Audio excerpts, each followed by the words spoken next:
एक क्वेश्चन है जो मेरे से ऑलमोस्ट मेरे हर सेशन में कोई ना कोई जरूर पूछता है, तो मैंने सोचा कि आज इस क्वेश्चन की डेप्थ में हम चलेंगे मिल करके, यानी कि आप जो मुझे अभी वीडियो में देख रहे हैं और मैं, हम लोग मिल करके इस क्वेश्चन की डेप्थ में चलेंगे और डीपली समझने की कोशिश करेंगे कि इस क्वेश्चन का क्या आंसर है। वो क्वेश्चन है कि हमेशा मोटिवेटेड कैसे रहे। तो इससे पहले कि इस क्वेश्चन की हम डेप्थ में चले, मैं आपको बताना चाहूंगा एक ऐसी स्टडी के बारे में जो बहुत ही इंटरेस्टिंग है। वो हुई थी कोलंबिया यूनिवर्सिटी में 1998 में।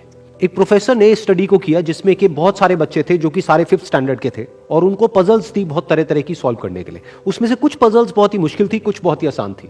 उसके बाद में जब उन बच्चों ने उन पजल्स को सॉल्व किया तो उसके बाद में सभी बच्चों को एक ही बात कही गई कि आपने बहुत अच्छा किया। बस यहां पर एक छोटा सा फर्क था।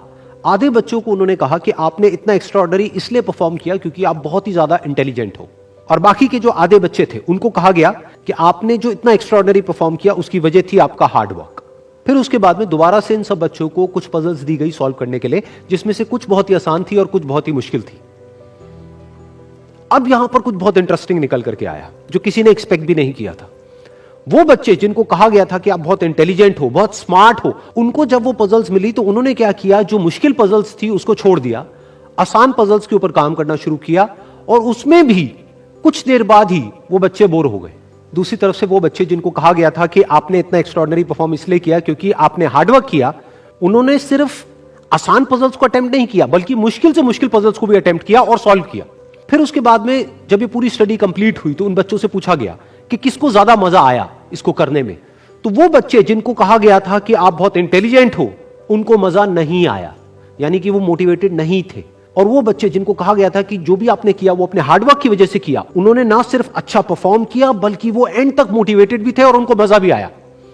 अब ये स्टडी जिसके बारे में मैंने अभी आप लोगों को बताया, ये इतनी इंटरेस्टिंग इसलिए है क्योंकि ये जिस तरीके से हम सोचते हैं हमारे थॉट पैटर्न को चैलेंज करती है।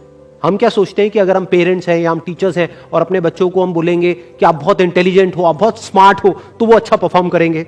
लेकिन इस स्टडी में एग्जैक्ट उसका ऑपोजिट निकल करके आया है।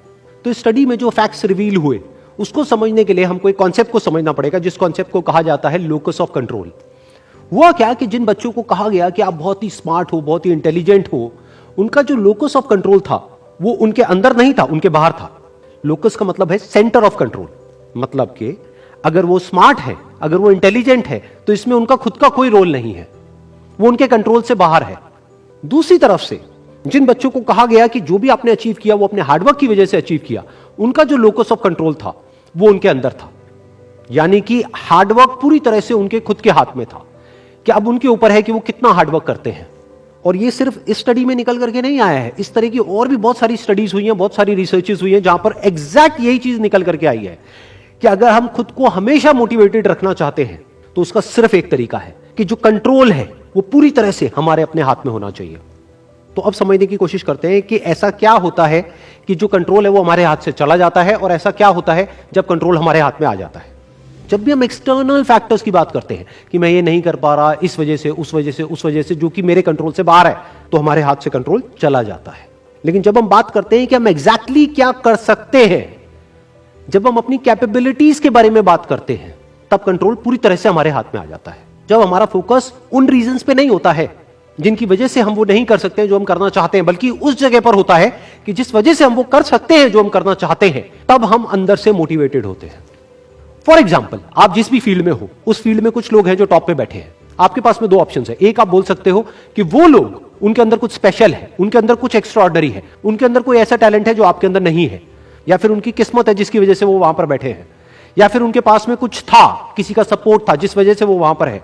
अगर इसमें से ऐसा आपने कुछ भी बोला तो आप फंस गए। अब आप मोटिवेटेड नहीं रह सकते उस काम को करने के लिए जो आप काम कर रहे हो, क्योंकि अब कंट्रोल आपके हाथ से बाहर है। क्योंकि अब अगर आपके पास में वो है ही नहीं जो उनके पास में है, तो अब आप वो कैसे बन सकते हो जो कि वो बन चुके हैं। लेकिन अगर आप ये बोलते हो कि जिस भी फील्ड में आप हो उस फील्ड में जो भी टॉप पे बैठे हैं वो वहां पर है अपने हार्डवर्क की वजह से, अपने स्मार्ट वर्क की वजह से, या जो कुछ भी उन्होंने किया, जो कुछ भी उन्होंने सीखा उसकी वजह से, तो अगर वो कर सकते हैं तो मैं भी कर सकता हूं। उन्होंने भी मेरी ही तरह एक ना एक दिन कहीं ना कहीं से शुरुआत करी थी, जहां से कि आज मैं शुरुआत कर रहा हूं। तो मुझ में और उनमें अगर कोई फर्क है तो वो सिर्फ एक है, वो है टाइम का, कि आने वाले 10 साल बाद या 20 साल बाद मैं भी उन्हीं की जगह पर हो सकता हूं या उनसे भी आगे हो सकता हूं जहां पर आज वो है। तो अब कंट्रोल पूरी तरह से आपके हाथ में है। तो हमारे पास में हमेशा ये दो ऑप्शंस होते हैं, एक कि हम कंट्रोल को अपने हाथ से छोड़ दें और दूसरा कि कंट्रोल हम पूरी तरीके से अपने हाथ में ले लें। एक के कंट्रोल हमारा बाहर हो, एक है कंट्रोल हमारा अंदर हो। तो इस बात को हमेशा याद रखना कि आपका कंट्रोल कहीं बाहर नहीं होना चाहिए, आपके अपने ही अंदर होना चाहिए। Wish you all the very best. Thank you so much.